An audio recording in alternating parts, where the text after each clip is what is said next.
Hey yo, hey yo, hey yo. What's up, everybody? Welcome back to the Standard 81 podcast. My name is Sincere, and we are back with you again for another episode of Good Talking. But before we get started, let's go ahead and get that quick 30-second break, and then I'll be right back with you here in three, two, and one.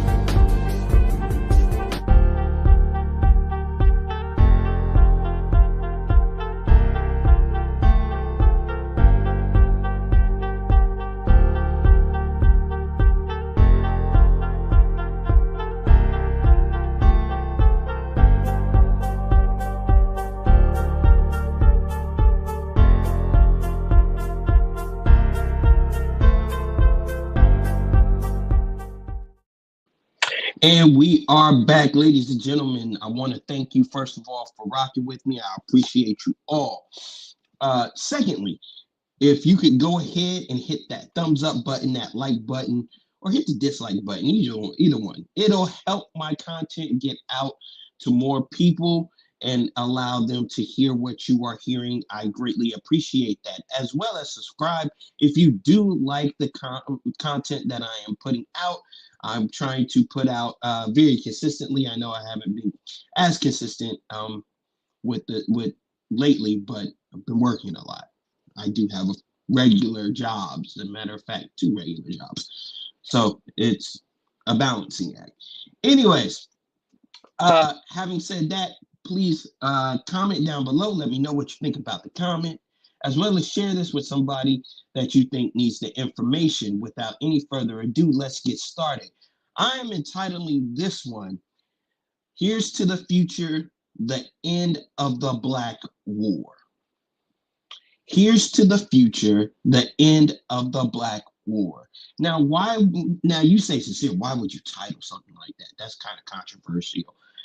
The end of the Black War, because that's probably the part that y'all having the people have the most snuff about. They're like, ain't no Black War, ain't no Black War. But here's what I am coming to recognize as I am on social media and on these platforms and viewing out in the real world. Number one is that a lot of what because we are a generation and a people now that engage a lot more on social media and a lot more in these spaces, we are translating what we take from social media out into the real world. And I made a TikTok about this, about how social media is not real and how we shouldn't be taking this out into the real world. And I even think I made a video back in the past talking about that as well. But as it is filtering into the real world and in the conversations, I have noticed that a lot of my people, in particularly black, because I am black, you can see this. We take there is a war between us. There's a war between light skin, dark skin, uh, black man, black woman, um, educated and uneducated, so on and so on. There's a lot of that. And what what I hope to accomplish with this is to shed a light on this and give a good solution on how to move forward. That's why I say here's to the future. Starting out, as a black man, there is a lot wrong with our culture, um, from the way we are represented to the stances that we take to the viewpoints, to a lot of the viewpoints we uphold and we put in front of us. The obvious problem comes from our dealings with each other. So my hope is to shed that, once again, shed that light on that particular problem. Now, yesterday I posted, and this is my first point. Yesterday I posted a TikTok video. And in that particular video, I asked black women, do you even like black men? Because I seen a piece of, I heard a piece of content by MTR Mediocre Tutorials and Reviews. Shout outs to him. Um, talking about a young man who was on the Pop the Balloon, the popular Pop the Balloon show, who, after being on the show, got fired because of some of the comments he made to the young ladies. And while some of his comments were crass in the way that he responded, he was never overtly disrespectful towards those young ladies. Not to the point, and definitely not to the point where they're calling his real life job in real life, and he gets fired. And that's when I begin to realize that there's something going on. This is a deeper issue. And once I posted that particular video, I got some responses back. But one of the responses I got was from a young lady that said this, and I quote: "I am physically attracted towards black men. However, at this point, I don't see myself um, romantically being with one." And to that comment, I said, "Thank you for your honesty," because as I see it, is we need to start being real with each other and being real with ourselves. We keep on wanting to talk about, and to all the rest of my viewers out there, to the white folks, to Hispanics, and if this applies in your particular community, let it be what it is. But in particularly for this video, I am talking to my people, the black people, or African Americans, whatever you want to call it. We have to start recognizing what it is we are to each other and how it is we feel about one another. We can't sit there and say we want to come together as a community and all this stuff without first recognizing that we don't even like each other like that. Now, where did this change come from? I don't know. I don't know. And now I'm into my second point. I don't know where this came from, but I do know that there was as time has gone on, there's been a lot of dissension between us. There has been immense dissension between us because we don't like each other. And not only do I think we don't like each other, but I don't think we understand one another. But I don't want to jump into that just yet. I don't want to jump into that just yet. But we don't like each other, and it's very obvious. In a culture where we say that we want to come together and be one and thrive and grow and prosper and do all this stuff, we don't seem to be doing nothing collectively. After the 1970s, going into the 1980s, there seemed to be more and more dissension among us than there was of coming together. In the 50s, 60s, and in the early 70s, we all came together because there was a problem. There was a problem that we were all fighting for. There was unity amongst the families. There was a sense of togetherness. This is how you had Black Wall Street. This is how you had the civil rights movement. This is how you had so many things going on. Black Panthers, all this stuff that we can sit now, we look back on and we say, man, that's when African American community was great. That's when Black power was great. That's when Black love was thriving. Yeah, because we all were together. But now, in an age of higher education and high technological advances and a bunch of opportunities in front of us, we are more divided than ever. And what's the best way to conquer a people? Divide them.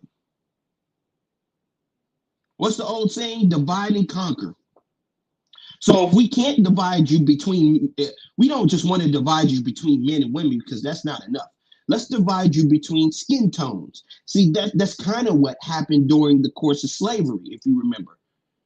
The uh, fair skinned of us were used inside the house and for other devious acts, but I'm not here to talk about that.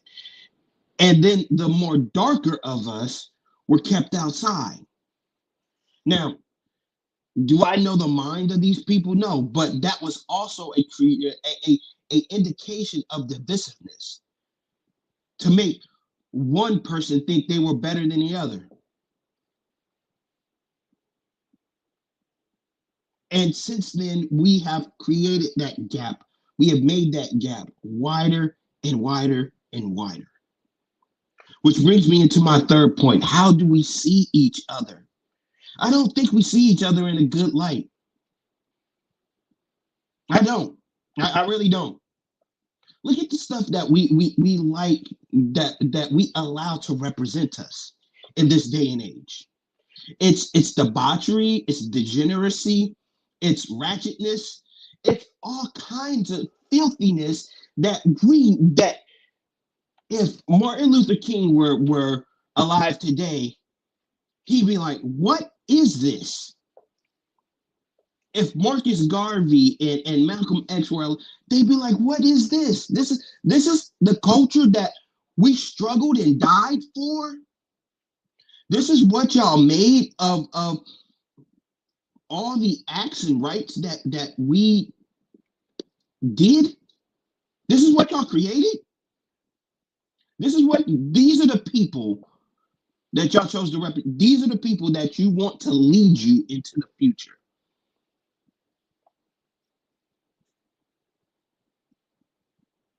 I don't think they'd be too happy if you are a viewer of the Boondocks. There was a particular episode on the Boondocks where Martin Luther King. It was discovered that Martin Luther King wasn't dead. He was just uh, uh, away or in an ice chamber. I don't know. I don't remember the episode 100%. But either way it goes. He came back and he gave a speech, and his speech is so funny because it was 100% relatable. And now I think it's even more relevant. He said there is no more mountaintop. He's not going there with us. He said it was filled with a bunch of hypocritical niggas.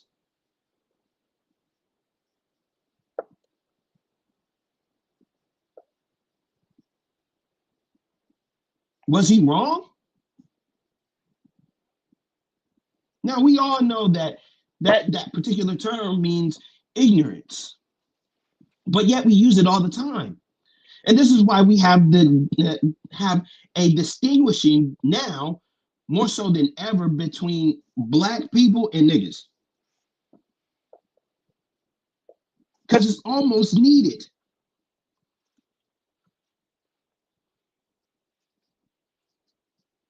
Because we have within our culture those people who want to celebrate our ignorance and things that we shouldn't even be applauding, and we have others who get educated and come up to a higher level who then think they're better than those who are not at their level, which in and of itself is ignorance.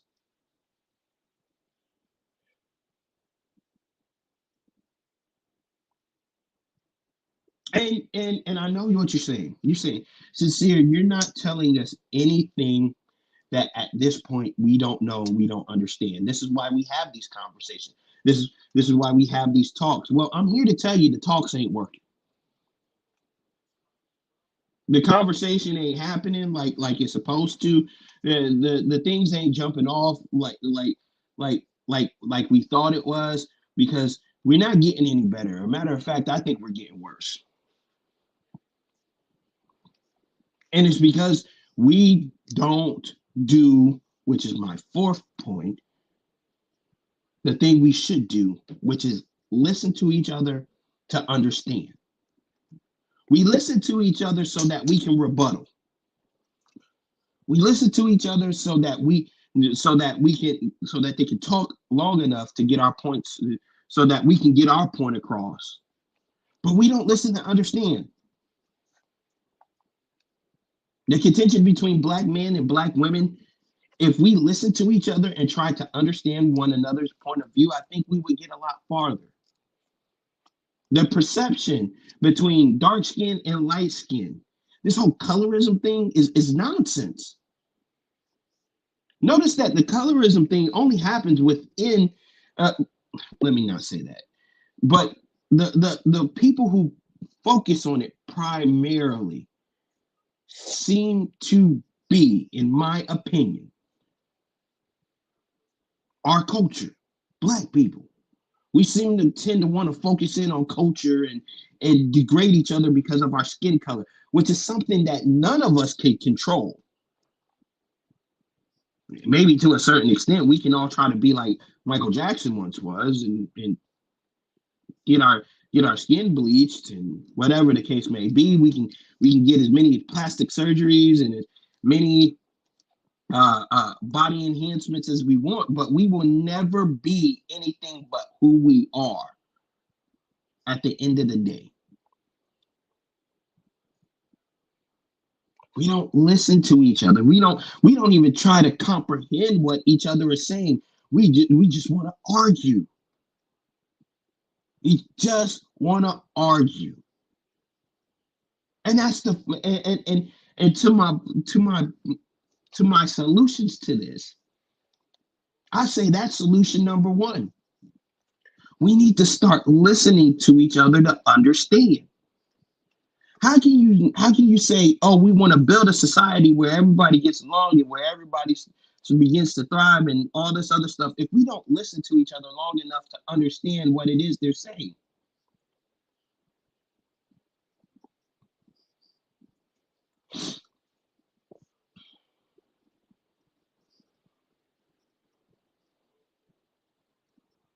You don't. You don't build a society. The second solution I got is we need to start understanding one another. And I'm not talking about doing research in history. I'm talking about reading books on one another, about each other. Women need to start reading how males think, and males need to start reading how women think. We need to start looking at what it is that's causing this whole colorism issue, and dive into why is light skin better than dark skin, or why is dark skin better than light skin. What's the relevance in it? We can't be proud as a people when there is infighting within that race. This is why we're not getting anywhere.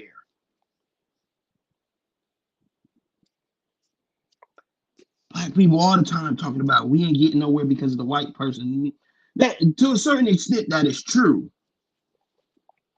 It is a bit harder for us in a country where the vast majority of people are not of our ethnicity, but that is not the overwhelming issue.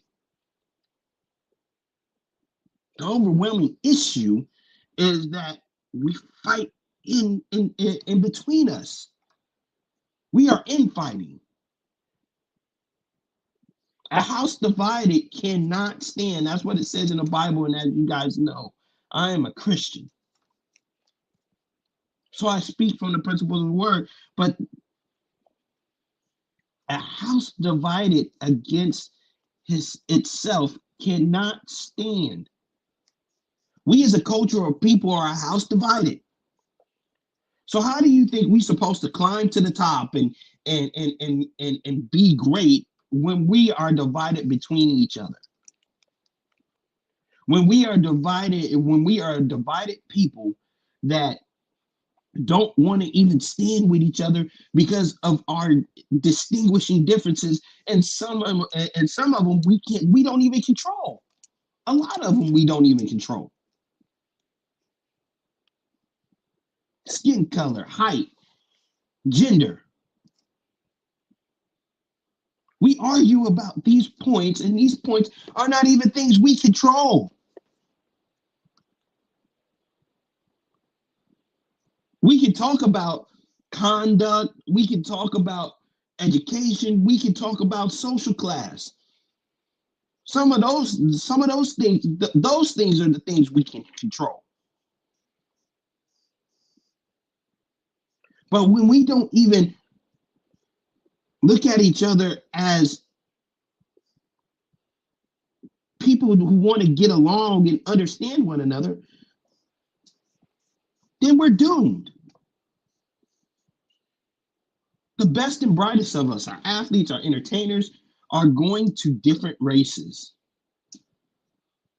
Not because they don't want to be with us, but like that young lady said, she said, I don't know if I can cooperate with them, which is sad. Even I myself, as a black man, have a hard time.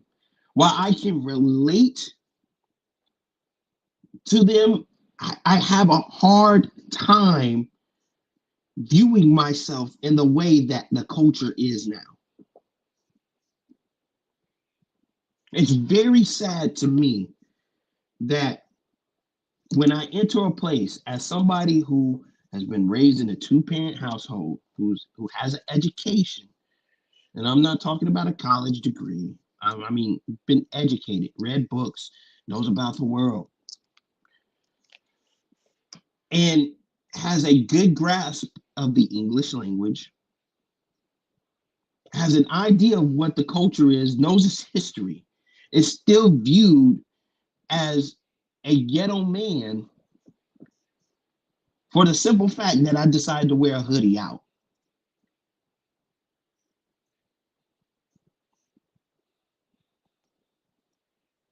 I think that's absolutely ridiculous.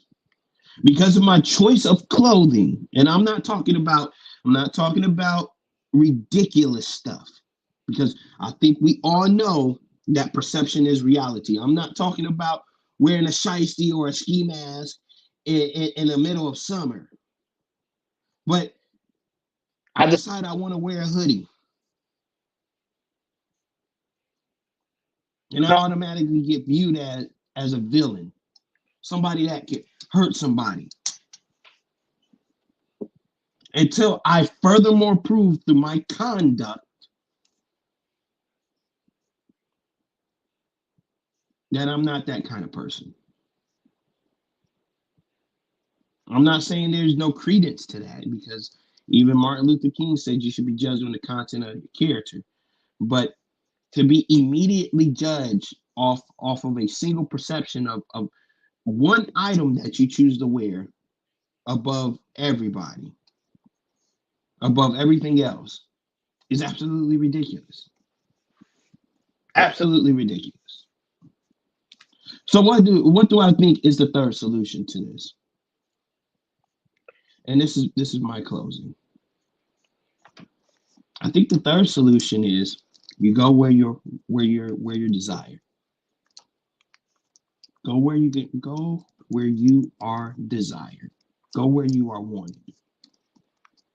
Because until we can figure out how to understand one another, how we can relate to one another, and we choose to listen to understand instead of listening to respond, and we choose to uh, not only like each other but love each other,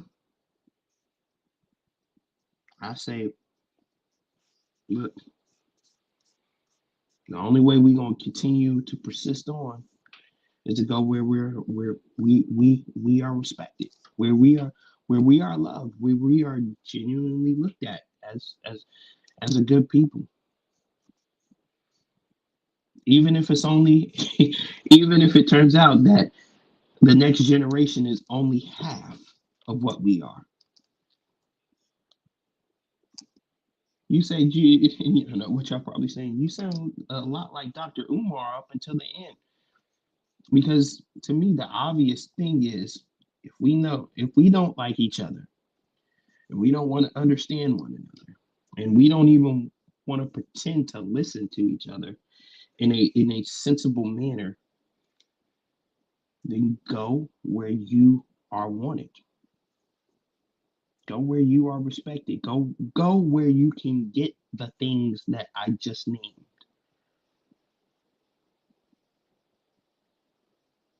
And let our culture live within the mix of everybody else. But if you don't like that solution, I would suggest you take the first two and start really beginning to infuse them into our culture and start looking at things for the way they are, taking accountability of oneself, not against your brother, not against your sister, for yourself, for the role you play, and begin to change what it is you can change. And that's how you end the Black War. And that's all I really want to say. Hey guys, thank you for listening. I appreciate you all. Once again, go ahead and give me a like down at the bottom or thumbs down or dislike. Either one works. As well as comment down below. Type second watch into the comments if you are watching this after this has gone live. I'd greatly appreciate it. As well as subscribe if you feel like this is something that you are getting a lot of value from. And share this with somebody you feel definitely need it. Check out the TikTok page over there at the Standard 81 the Standard 81 podcast, and as well as over there on Instagram at Sincere the Artist. And I'll see you guys on the next one. Peace to you all. I'm out.